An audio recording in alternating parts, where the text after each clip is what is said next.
So, good morning and welcome to another edition of Karmayogi Talks. Based on your input, we have got a very interesting talk today where we will be talking to two young officers of the IAS who have been involved in making a huge impact in their districts and their ministries that has led them to both get the PM's awards. And conducting the interview and taking them through this, I'm very, very pleased to introduce V. Srinivas, who is the Secretary of DARPG, a 37-year veteran IAS officer. He has held many senior roles and has the distinction of being at DARPG, I think, the longest as secretary. And as a result, has made a huge difference in the PM awards and in PM's grievance redressal, etc. He was Board of Revenue for Rajasthan, District Collector in Jodhpur and Pali. He represented India at the IMF and Commonwealth. He's just been elected president of the International Institute of Administrative Sciences in 2025. He is a passionate writer.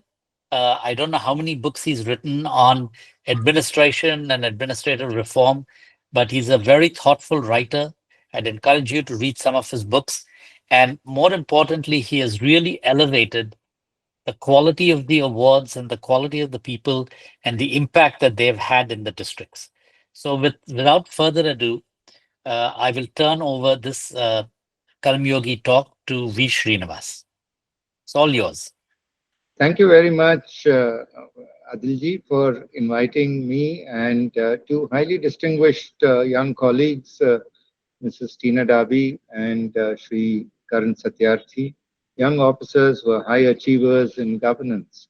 And Karmayogi Talks is one of the most inspirational webinar series that I have participated in, held under the aegis of Adil Zainulbhai ji, a man who I have respected and admired over the past decade and with whom I've worked extremely closely.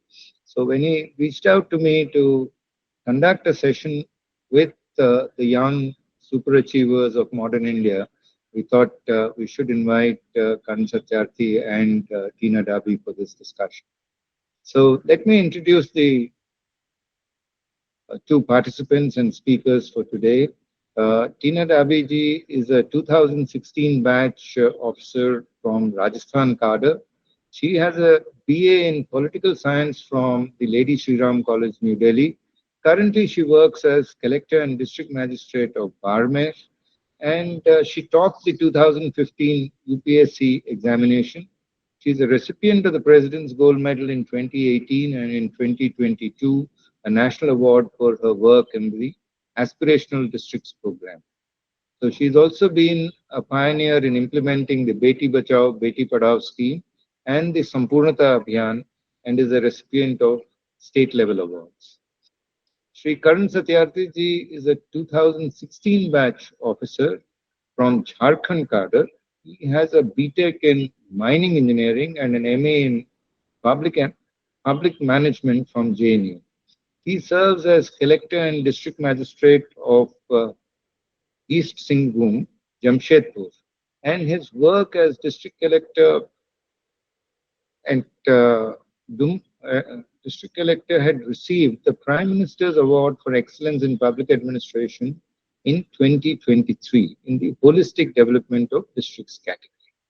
So he has also worked in land reforms, disaster management, and public service delivery across government in Jharkhand.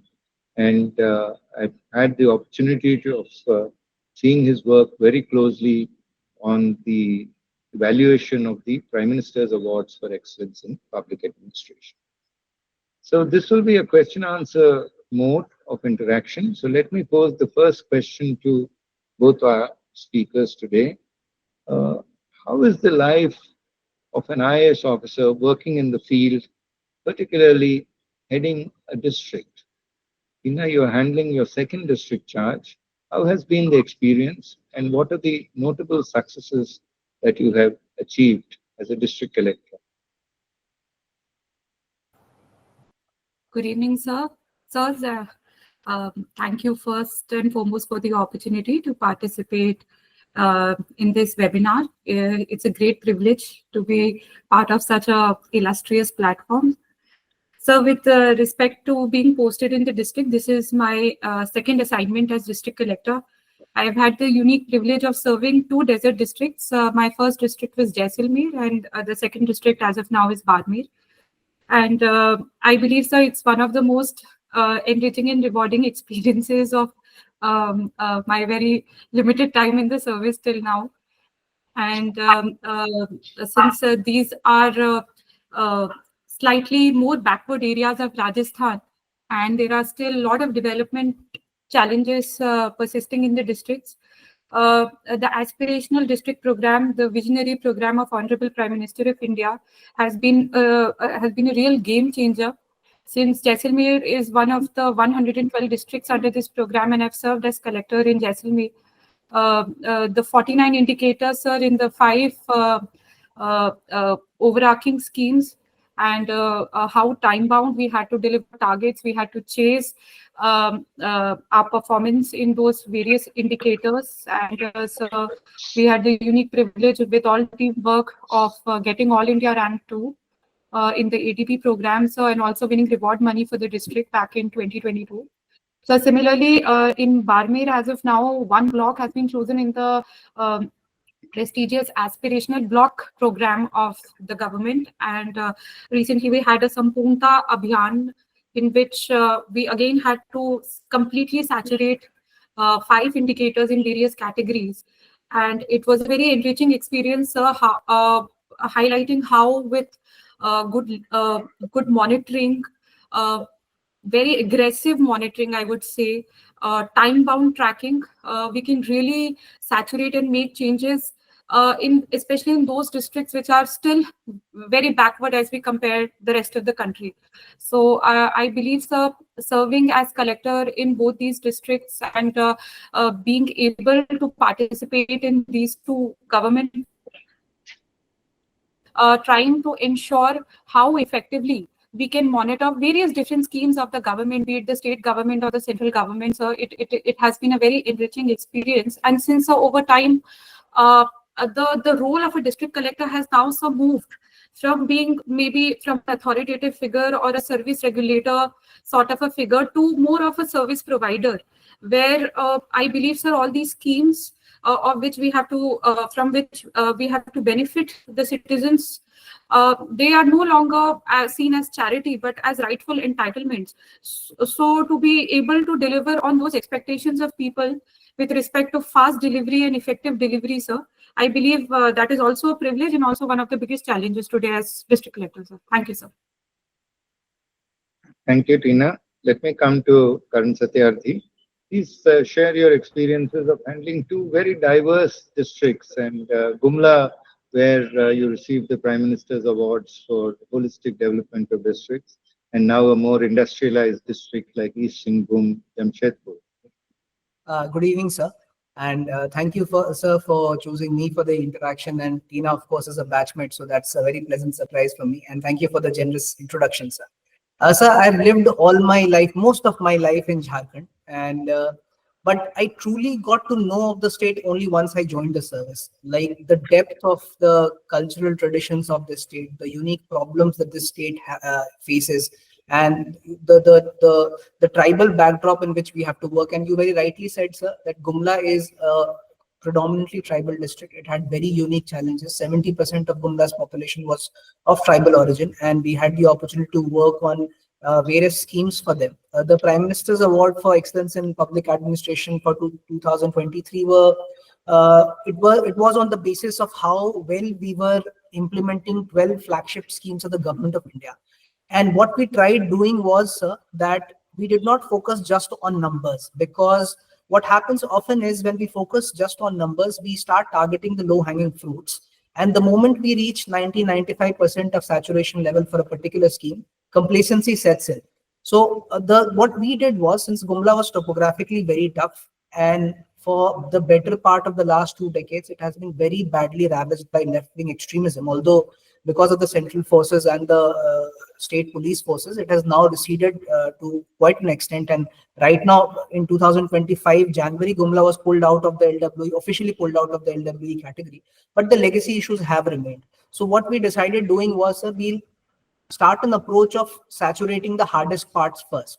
So the areas which were topographically most difficult, the areas where PBTG communities resided, we started saturation of these 12 schemes from those areas. And I think it got us some real good results. The second thing that we focused on was that we focused not just on the quantity, but also the quality. So for example, the Jal Jeevan Mission was a very, was a case in point, where just getting the numbers is very easy if we start doing it in the plain areas. But the people who need it most reside in the hilly terrain. And what we did was we distributed the whole scheme into small projects called single village schemes. And then we started off by saturating the areas that were the most difficult to reach out to. And that's how we were able to gain, I believe, the trust of the people. And the third thing was using technology. So as you yourself know very well, and you've done very successfully with CB Grams, and that was sort of an inspiration for us. We launched two e-governance based projects. One was called Sarvodaya, which is unto the last or the benefit of all. And the second was Gram Sampatti. So we installed QR codes on 3,000 government buildings. And just by scanning those QR codes, you could know everything there was to know about that building. Which contractor built it, when was it built, which scheme was used to build it. And that's how we started inviting grievances related to government buildings for our district. And even in a place like Gumla, where it is supposed to be a district where people are not very highly educated. Even then, people instinctively took it to heart and then started delivering grievances to us, which we then set out an aim for ourselves that we'll resolve them in a time-bound manner. And the last was Sarvodaya, sir. It was also an e-governance based project where we started something called e-Jan Shikayat, where someone can go to their block building and directly interact with the senior officials of the district. And this was necessitated because Gumla is a very large district, and people, in terms of area, and people had to travel for 3 hours and go back 3 hours. And if their work didn't fructify, the same pattern had to be repeated another day. In the process, they were losing their wages. So e-Jan Shikayat was started. In the first year itself, we were able to resolve more than 2,000 complaints. Sir. So my tenures at Singhbhum and Gumla have been both very fulfilling and enriching, sir, and also very humbling, must I say, because I have learned more from the people than what I was able to deliver for them, sir. Thank you. Let me turn to some of the core responsibilities of a district collector. Land is the summum bonum of rural existence, and pursuit of land reforms, improving justice delivery systems have been the mandate across governments. So, Tina, let me ask you, how have you been able to improve the revenue administration at district level? Have you had the opportunity to visit tehsils and also improve the administration below the tehsil level at Patwar circle level? Have your land records improved? Has digitization been brought into the land reforms program? And how do you see the entire digital land records modernization program and also the efforts for reducing litigation in revenue courts at this stage in Barmer?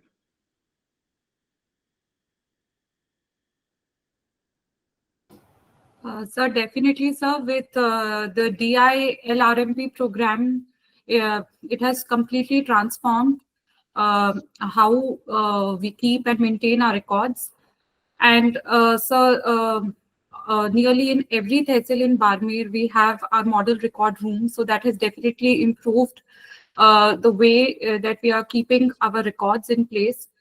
So also when we speak about the overall larger revenue work with respect to court cases, since the whole the court management system is also as of now online, so it's definitely brought down the amount of litigation, since now we are able to track cases, especially categorize them, and we keep telling our subordinate revenue officers to focus on cases which are 5 years or 10 years pending, and give faster dates and dispose them quickly. So, sir, I believe that these technological changes have definitely improved upon the overall revenue work in the district, sir. How do you see it in Karan, could you take the same question? Your efforts for improving justice delivery systems as a district collector in Gumla, as also in East Singhbhum? So, like Tina said, sir, Digital India Land Records Modernization Program has been a huge boon for Jharkhand as well. And even for Jharkhand, almost 100% of our land records and our maps are digitized. So the land revenue administration for Jharkhand is slightly different from other parts of, say, northern India and other states, because Jharkhand has two very unique laws, the CNT Act and the SPT Act. And there are a lot of restrictions on free transfer of land because of the protection that has been accorded to primarily tribal lands, but also in some parts to non-tribal lands as well. I'll just narrate a very unique thing that I noticed for Gumla, and I've continued noticing it for East Singhbhum, sir, that there's a provision in the CNT Act called Section 49, according to which if an industrialist or a person who wants a private land for mining purposes, they can give an application to the deputy commissioner or the district collector, and the collector will consider whether the amount being given to the Raiyat or the tribal person is adequate or not. This is called CNT 49, and it's a huge burden of caseload in Gumla as well as in East Singhbhum is of CNT 49 cases. So when I joined Gumla, what I noticed was that the moment I start proceedings under CNT 49, the tribal Raiyat comes in front of me, and the first thought in his or her mind is that I'm in court, so something odd must be happening to me, and I have to get out of this room as soon as possible. So the person was very uncomfortable. And I was mulling over this problem, how to resolve the problem. So I started with interacting with them informally. But I found out that that did not bear the results I was wishing for, because they had already traveled for 3 hours in a bus maybe or in an auto rickshaw and then come to my court. Their only purpose was to get done with it as quickly as possible. So they never freely expressed themselves. So what we started doing in Gumla was, I started going to their villages. And we collected like 4 or 5 villages. And I was told that this practice was very common in the earlier days when roads were not available, and it was easier for the district collector to go to the villages and listen to the people. So I revived that practice and I started going to those villages to listen to their problems regarding Section 49 of CNT Act. And I noticed that when they were in their own confines, when they were in the middle of their own village, they expressed themselves very freely what was the amount that they deemed adequate. And the resolution of the speed of resolution of cases improved by a huge margin.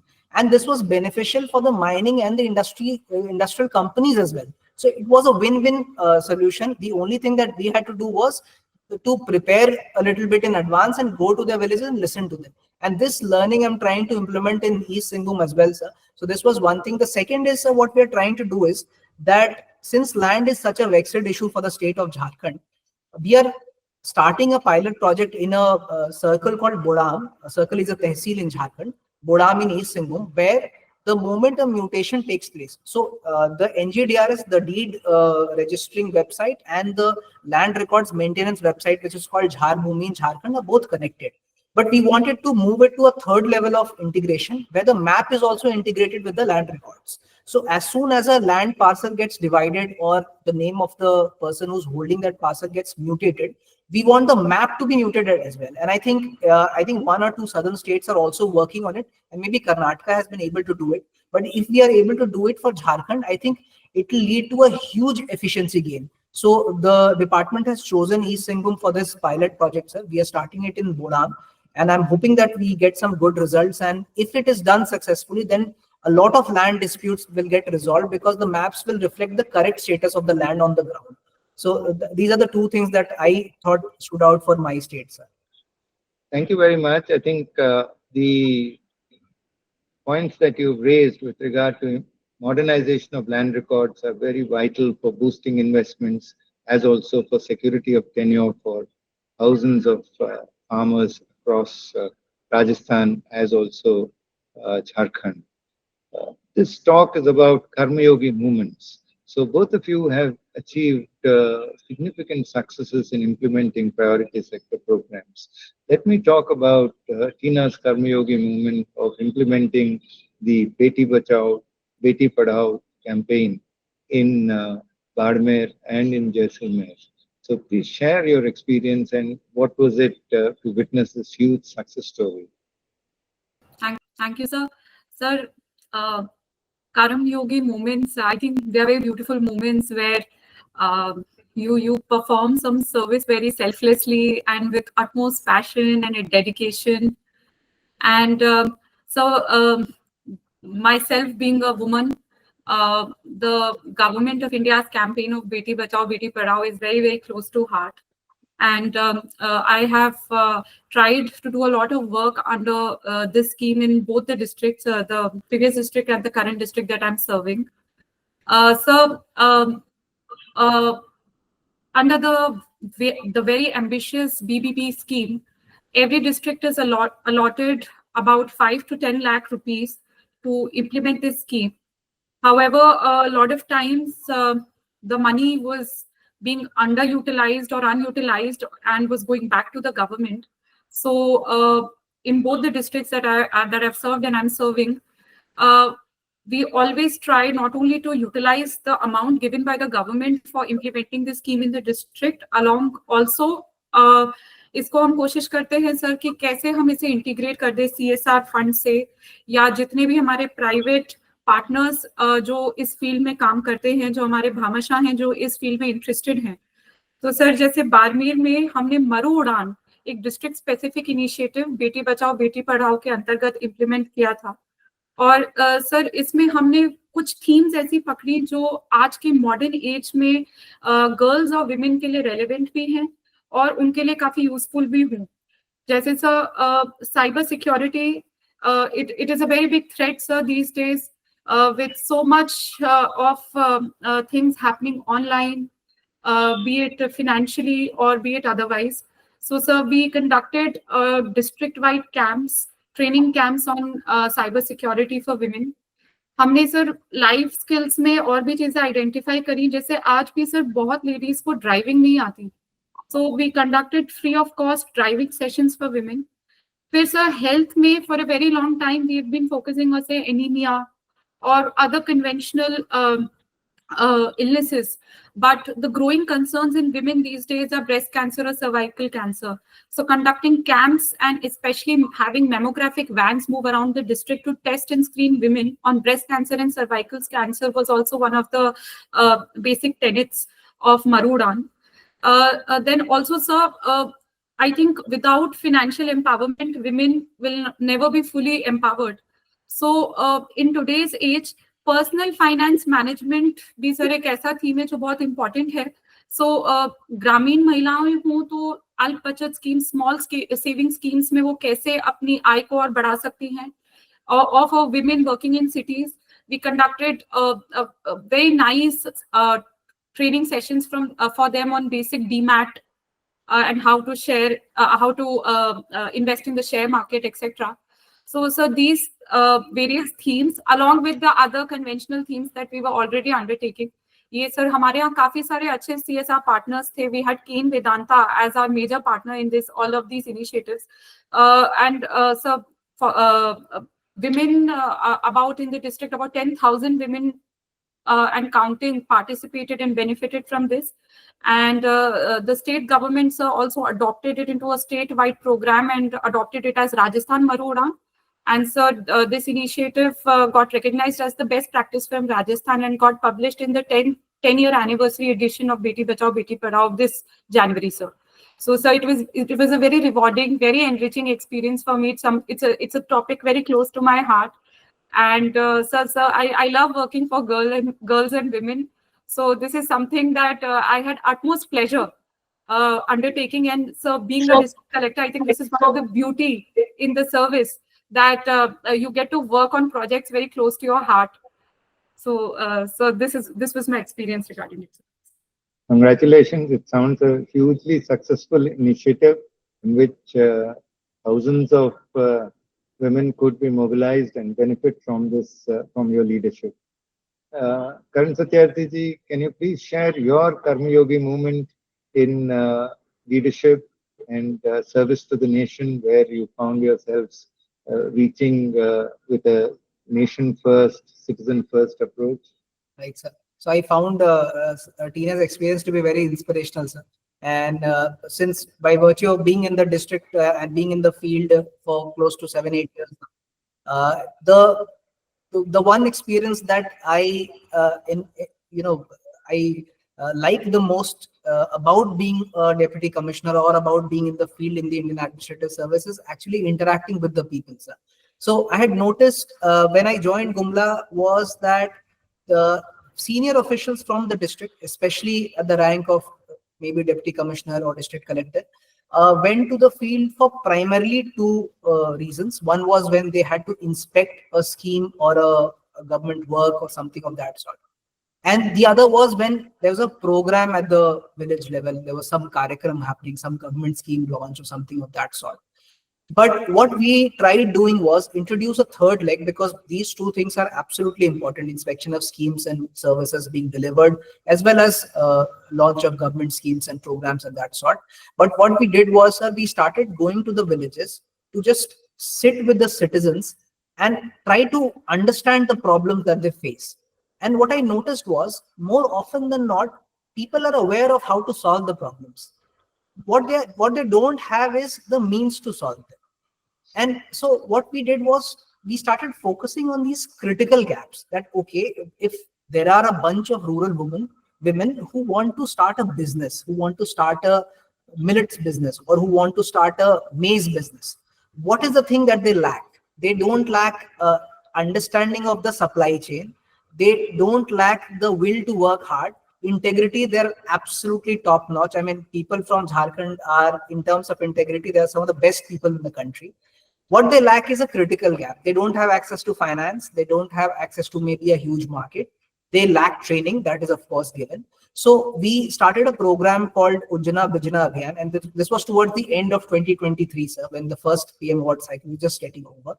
And under this program, we started working with close to 30 SHGs and cooperatives and FPOs, primarily belonging to women, but there are around 10 or 15% of them which had men as well. And we started sitting with them and trying to solve these critical gaps with them. And you'll be surprised to know, sir, that after the end of 1 year, these 27 or 28 of them persisted with us, and they generated a combined turnover of 52 crore rupees. And close to 6,000 people were directly involved with these businesses, and more than 50,000 were indirectly benefiting out of these businesses. And what I realized was, sir, when we go on to deliver livelihood projects, there's a tendency within us that it's a livelihood project. The people who we are delivering this project to or who we are working with are deprived. And it is very difficult to come out of this mindset. What we pushed for was that these livelihood projects have to transition and become sustainable businesses.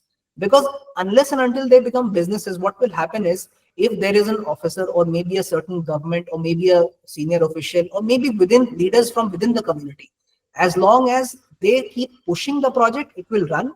And as soon as that support system is removed, or the officer gets transferred, or the local public representative does not get elected the second time, or the government changes, it withers off.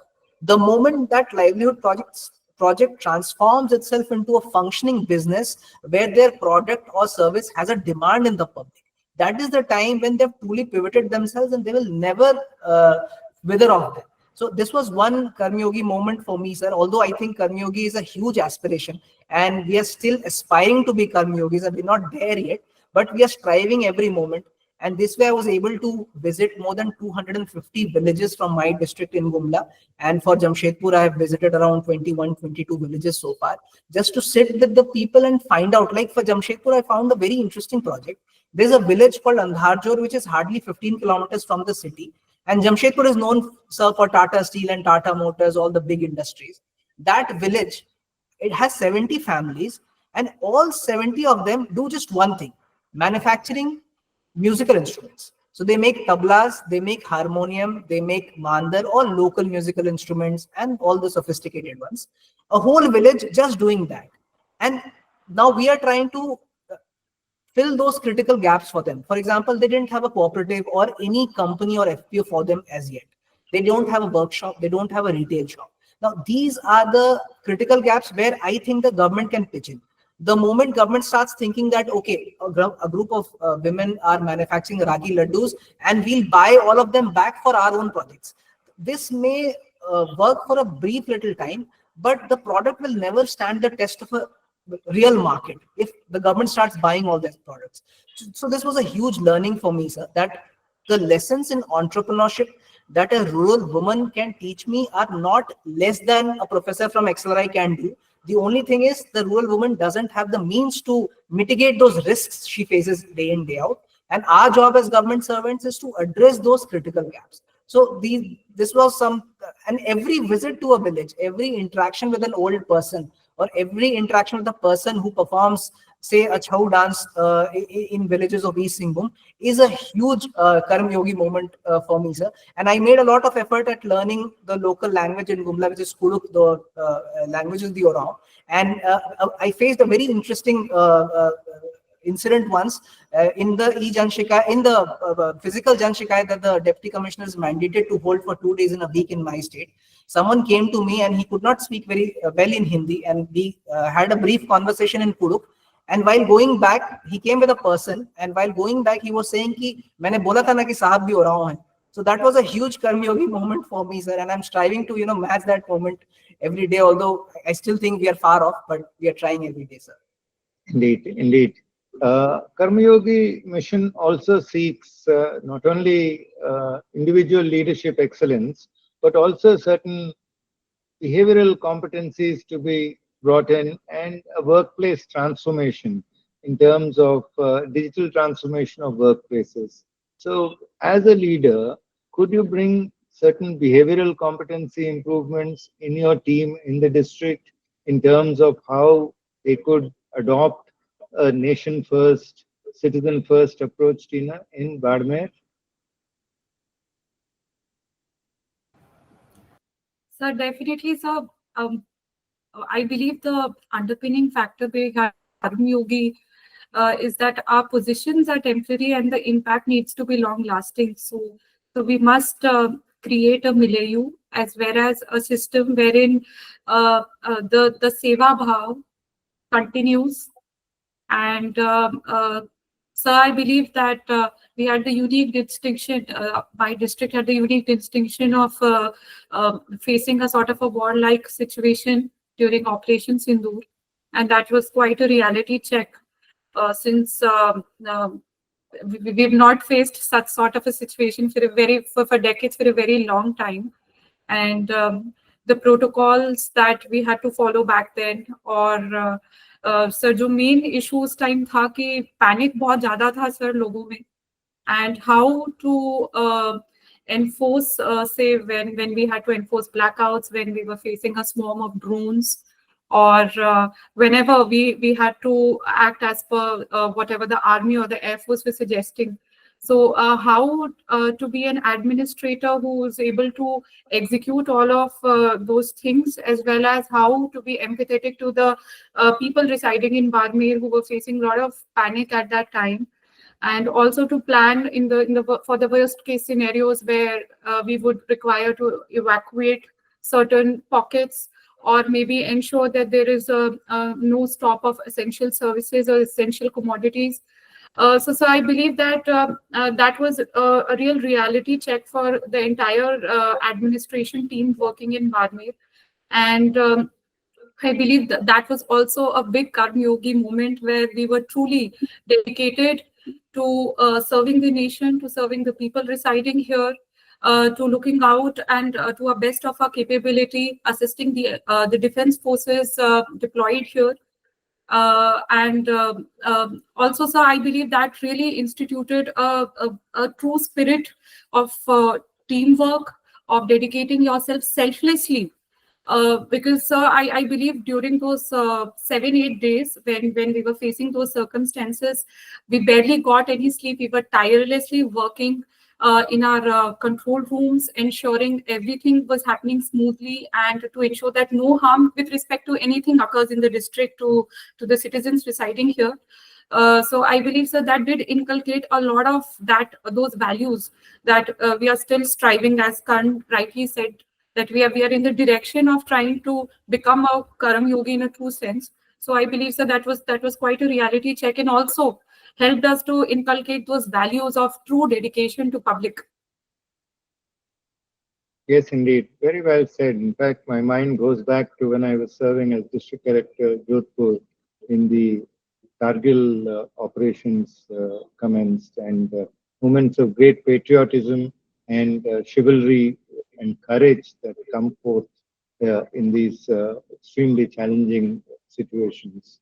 Uh, Karn Satyarthi ji, can you share, you handled the pandemic, and how did you handle the pandemic in Gumla, and how challenging was it? Sir, as we all know, sir, that the pandemic had multiple phases. So when the pandemic first hit, I was then posted as an SDM in a district called Sahibganj.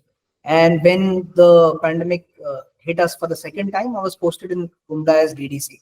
And the biggest obstacle towards the starting of the pandemic, I found out was it is very difficult for government servants to let go of all the paraphernalia that we have, in the sense, not in the sense of the physical stuff that a government servant has in front of him or her, but in the mental blocks that we face. So when the pandemic hit, it hit all of us equally, and government had to be, all government servants in fact had to be on their toes for delivering the services that were not allowed to be freely delivered because of the various restrictions that were in place. So the biggest challenge towards the beginning was to make everyone understand that no matter whether you are an SDM or you're an executive magistrate or a clerk or a Safai Karmi, your responsibilities are the same, that you have to help us fight the pandemic.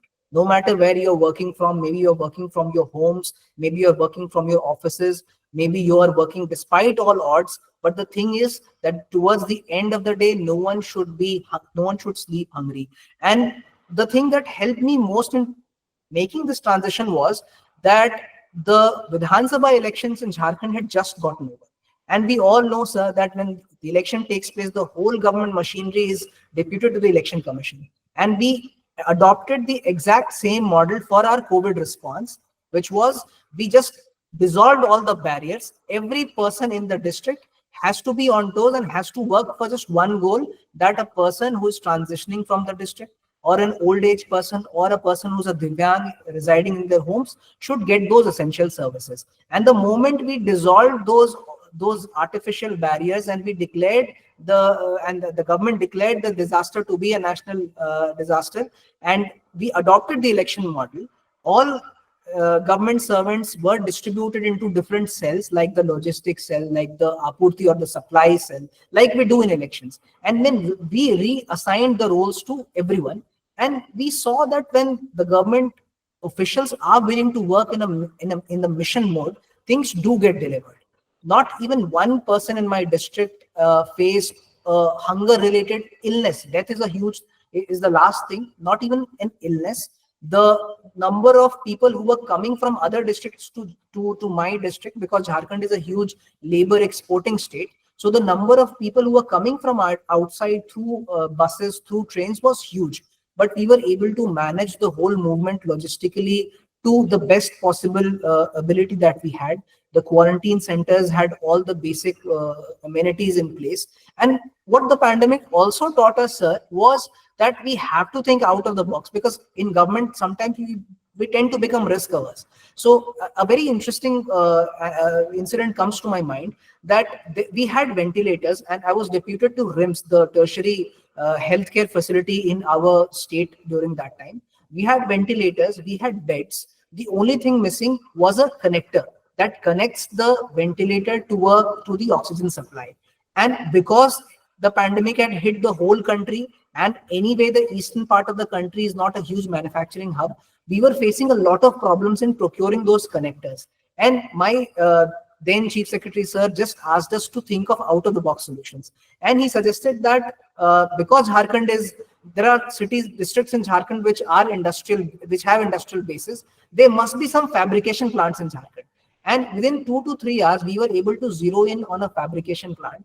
And we started reverse engineering those connectors. And within the whole night itself, within 12 hours of the intervening day and night, we were able to manufacture close to enough connectors that were needed for rigs. And later on, this was shortlisted by the MSME Ministry for their best practices compendium. But this was something that made me realize that when all government servants work in a coordinated manner, they have the ability to deliver miracles like these. And similarly in Gumla sir, in a different context, like sir has seen so many times, that in terms of grievance redressal, government servants often have thinking that if the grievance is not pending at my table, it's not pending at all. So the moment an executive magistrate transfers the grievance to an SDM, he thinks that my work is done. The moment the deputy commissioner transfers the grievance to the state government, the deputy commissioner or the collector thinks that my bit is done. So what we did, and we faced a very hard time inculcating this and instilling this in the officers of my district, that my work is not done until the grievance is resolved. So if a person from a village asks for a road and it is not in my capacity to sanction that road because it's a long road, the length is huge, I will send it to the government and I'll keep reminding the government that this needs to be done. And unless and until that is done, I will not mark it off my list. So the Sarvodaya portal that we had in Gumla always had a grievance resolution percentage of 60 to 65%. It never went to 90 or 95% because there were many grievances that were not solvable at my level. There were many title suits pending, but I made it a point that they were not marked as resolved because the person seeking the resolution has not received it. And the person seeking the resolution, it doesn't matter to him or her whether the DC will solve it or the SP will solve it or the SDM will solve it.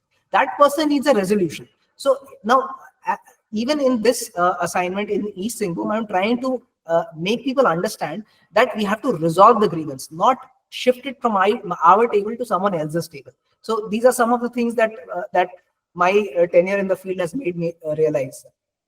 Indeed, very well said. In fact, the objective is to ensure highest citizen satisfaction. As you both of you are aware, the policy of government is maximum governance, minimum government. And the big thrust area is digital empowerment of citizens and digital transformation of institutions. How far have you been able to achieve this larger policy perspective in your district? Tina, would you like to go first? Sir, definitely, sir. I could quote an example of how we are taking up Accessible India campaign in the district of Barmer. So for Accessible Barmer, so we not only tried to simplify and assist the Divyangjans in getting their UDID cards. So I would like to say that the process of UDID cards, by virtue of it having to go through a medical board where a Divyangjan is certified, whether he's a Divyangjan or not, and to what degree of disability that he or she may have. It's a time-taking process, and so in districts like Jaisalmer and Barmer, where distances are huge, a lot of people used to face trouble in coming all the way to the district hospital, present themselves in front of a medical board, and even the whole process is now digitized. But there are multiple IDs through which an application has to go through, so it was time-consuming. So, sir, isko solve karne ke liye, we did organize camps at the Gram Panchayat level, but the unique thing that we did was we took the medical board along. So a Divyangjan had to just present himself or herself before the medical board at his nearest Gram Panchayat level camp. And thereafter, since the medical board was present over there, we could assess his or her degree of disability. And then that overall, since the medical board saw it by themselves, and when they were sitting together at a camp, later on, while they were taking up the online application on the portal, they could assess and give their verdict from their IDs very quickly. And so by doing this, we could benefit around 4,000 Divyangjans in the district. We got the UDIDs done very quickly within a span of 2 months. So apart from that, we also undertook the project of ensuring that all public offices, which is also Honorable Prime Minister's vision, that all public offices must be Divyangjan friendly. So we did ensure that. And we also geotagged them along with all the public facilities of the district, which are Divyangjan friendly. And also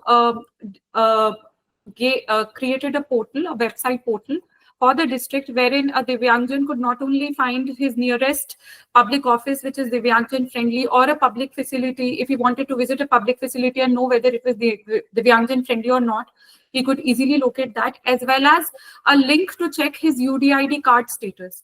So we did use technology to help out the Divyangjans in our district. So I believe, sir, digitizing services and by apps or by websites, I think it's a game changer. So currently, we are also undertaking a very small project. We are trying to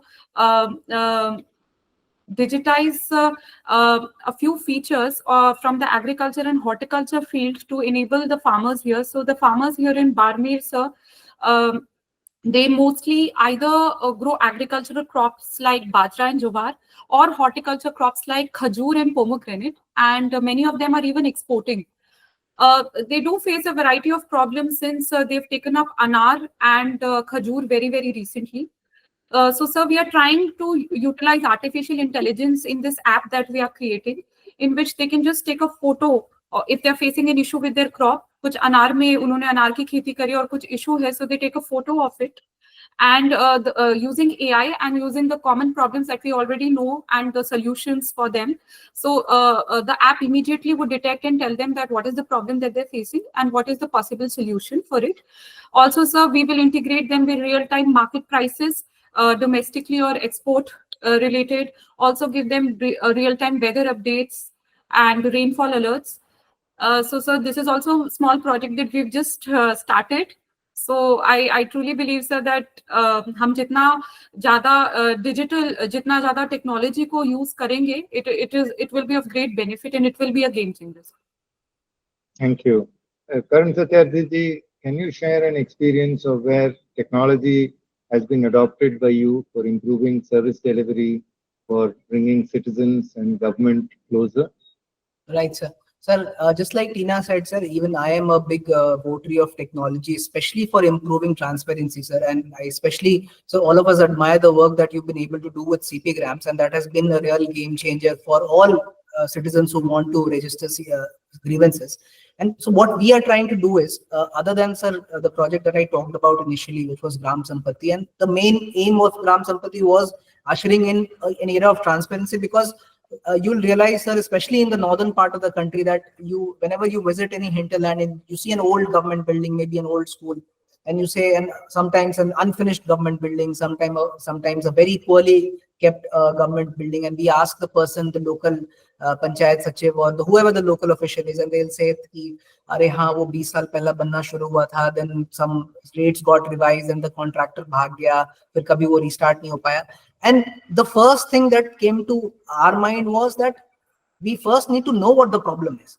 So the first thing that we did was registering all the government physical works that had taken place in the last 10-15 years. And sometimes even, sir, works as recent as 5 years, we had difficulty in tracing their files, because no one knew where it was kept and which contractor took them off when he ran off or she ran off. So the first thing was creating a registry where we know कि हमारे जो government buildings हैं वो कब बने, कितने वर्ष लगे उन्हें बनने में. So we collected 30 data points for all such government buildings, or 3,000 government buildings, and digitized them, put them on the website.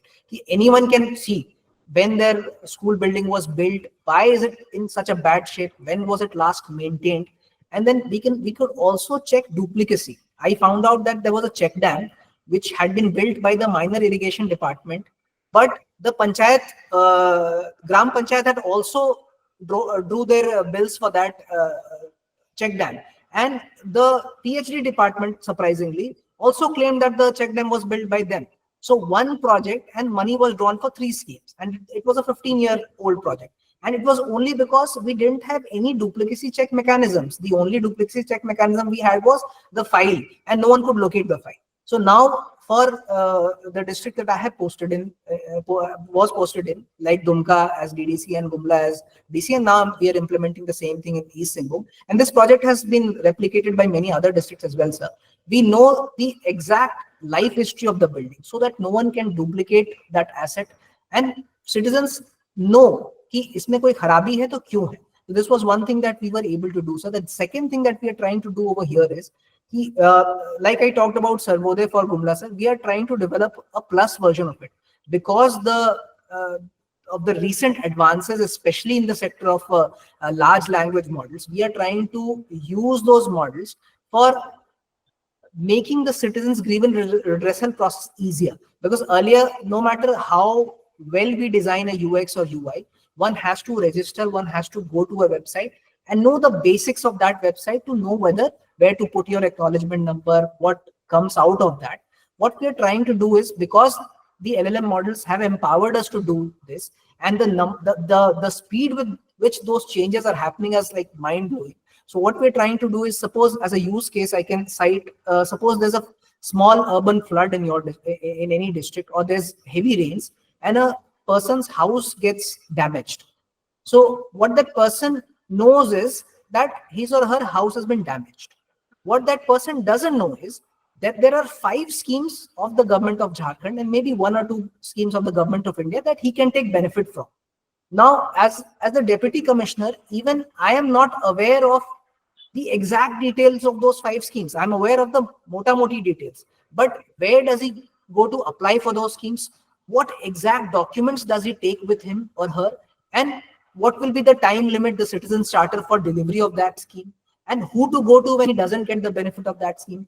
And similarly, there are more than 200 schemes that are being delivered by the government of Jharkhand and by the government of India.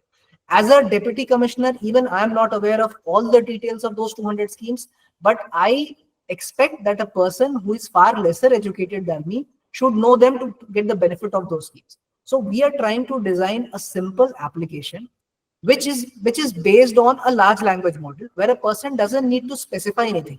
He just writes in Hindi or Bengali or whichever language he knows, कि मेरा घर गिर गया है.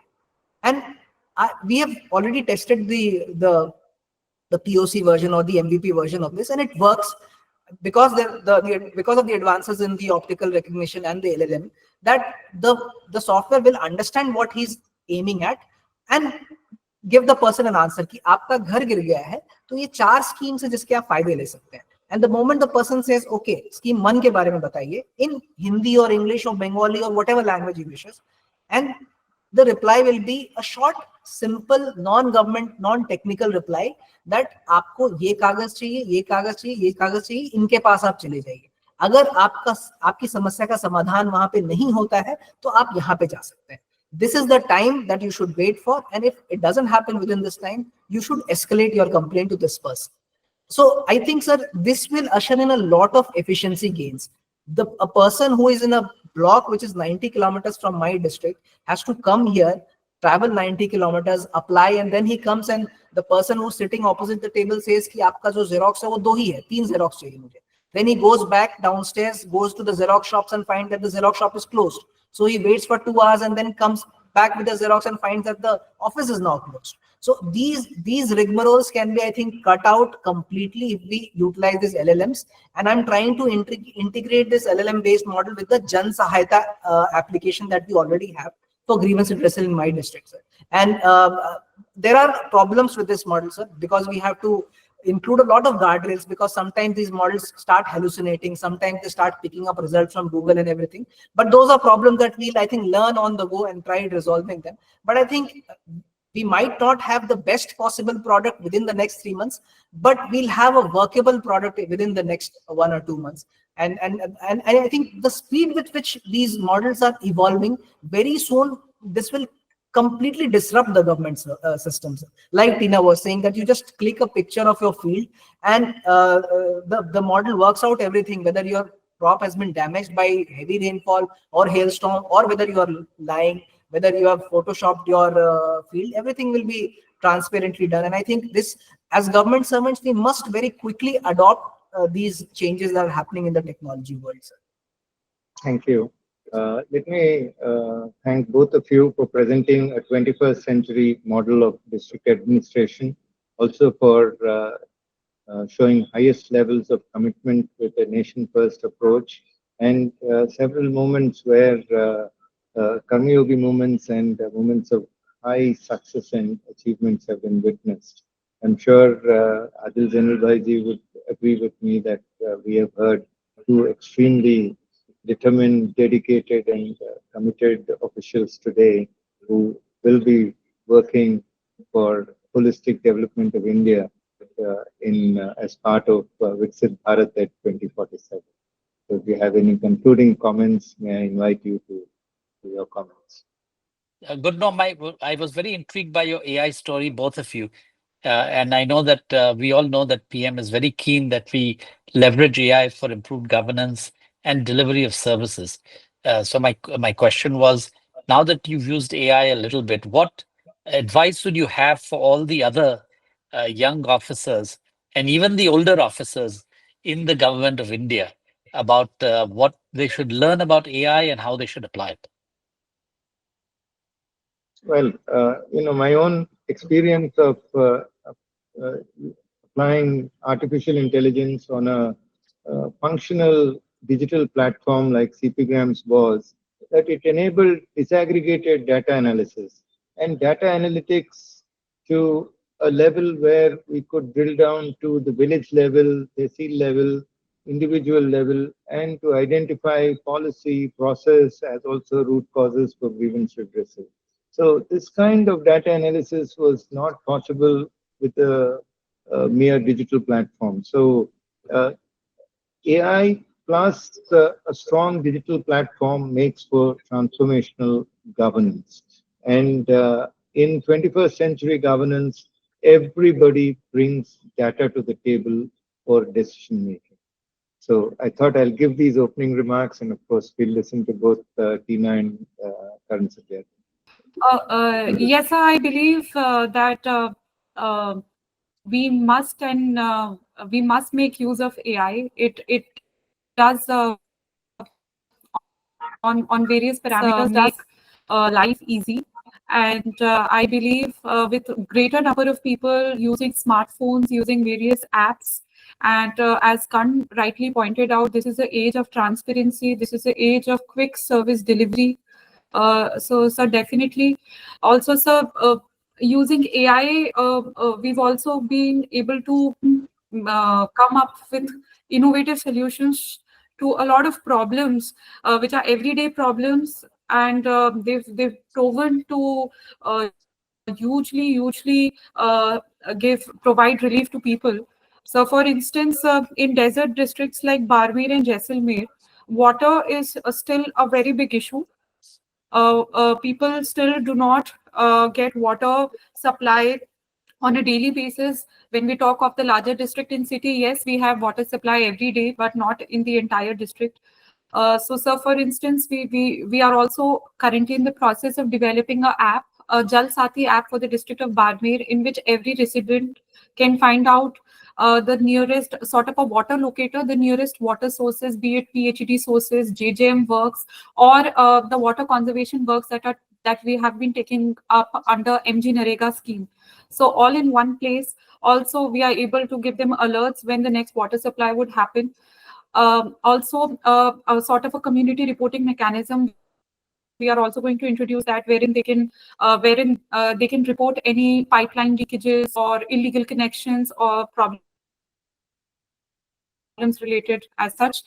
So I truly believe that it helps in overall, it comes in handy good governance, and the main issue at hand. So as of now, I believe is quick service transparency. So as well as, so I believe technology, using AI, using apps, greatly supports that vision.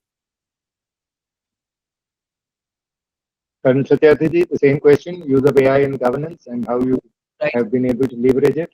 Kindly be brief because we are running out of time. Right, sir. So I completely agree with you, sir. As government servants, we must embrace the use of AI, like for solving specific problems, like Tina just narrated, and also for improving the general efficiency of government, the whole government setup. I think it has a lot of potential to increase the efficiency of government servants. Like just a simple example, in government, recording, note taking, and making minutes of proceedings is a huge thing, right? So every government meeting, a person is dedicated to do this. Now, with the help of large language models, it can be easily done without the help of any person. You just have a recording device, and it will just transliterate everything you say, even the slight nuances of your speech they will catch and accordingly note. So this will free up one person in doing some other productive work. Maybe if it's a very confidential meeting, then we can't take the help of technology. But for the 95% of meetings that we hold are not very confidential meetings, and we can easily take the help of such models. And I think in every service or every work that a government servant does, no matter what it is, AI and LLMs and ML-powered systems have the ability to transform the efficiency level of a government service. Thank you. Right. I think with these, we can conclude a very, very comprehensive Karmayogi talks on the lines that Adil Zainulbhai ji had envisaged. And I'm sure we look forward to continued excellence under this webinar series. Thank you very much. Thank you. Thank you.